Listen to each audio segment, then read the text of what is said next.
New York City. Everything I did was in New York City. I did recordings. I worked for CBS for a long time. I did the Gary Moore Show and the Barbara Streisand specials and the Carol Burnett Show.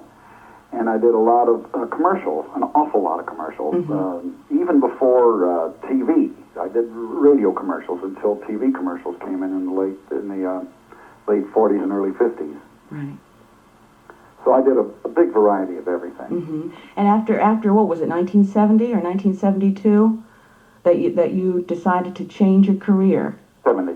1970. What actually persuaded you to do that? I mean, what? I just got fed up with the kind of music I had to play. I didn't like rock at all, and I had to take up the Fender bass and play with a bunch of musicians I didn't respect. Mm-hmm. And it got to be, I was bastardizing myself, and I figured, who needs this?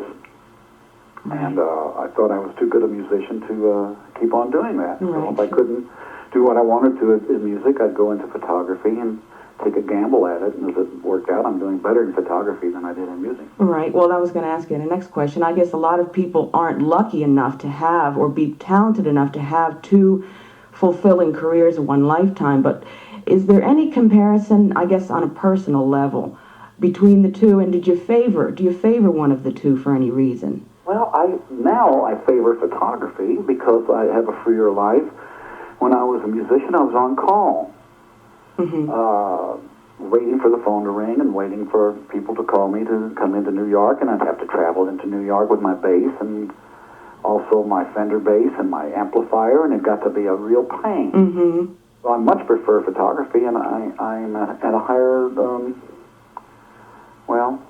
I do better in photography. Well, I understand that you and Glenn Miller got along famously on a professional basis. I mean, you had told me at our last meeting that he would, you played what you wanted, and he liked everything you played. What about a personal basis? How did you get along? We had a very good personal relationship. Mm-hmm.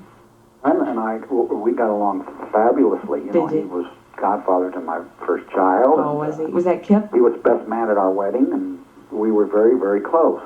Is that Kip, your oldest? No, Billy. Billy. What kind of qualities do you think Miller was looking for in a vocalist when he would, hire one? Miller always looked for something commercial. Mm-hmm. He was commercially minded, and of course he didn't have to be during the war years, but Johnny was a very handsome young man, very good singer, and I think that, that he had a good reputation. He had been with Bob Crosby's band, and I forget who else's band. I really don't remember. Mm-hmm. But I think that's the qualities. Johnny was very musical. Incidentally, he was a very good tap dancer. People don't know that. Oh, really? Oh, yeah. I had no idea. I know. I know he was involved in some, I think it was Broadway productions some years ago. Yeah. So I know he was very talented in that way. Gee, I didn't know he was a tap dancer. Yeah. Not the greatest, but right. For a singer, yeah. Tap better than me. Probably a lot better than me. It was my understanding that Johnny had probably one of the biggest involvements in it. I know that they had tried it before and it really wasn't successful.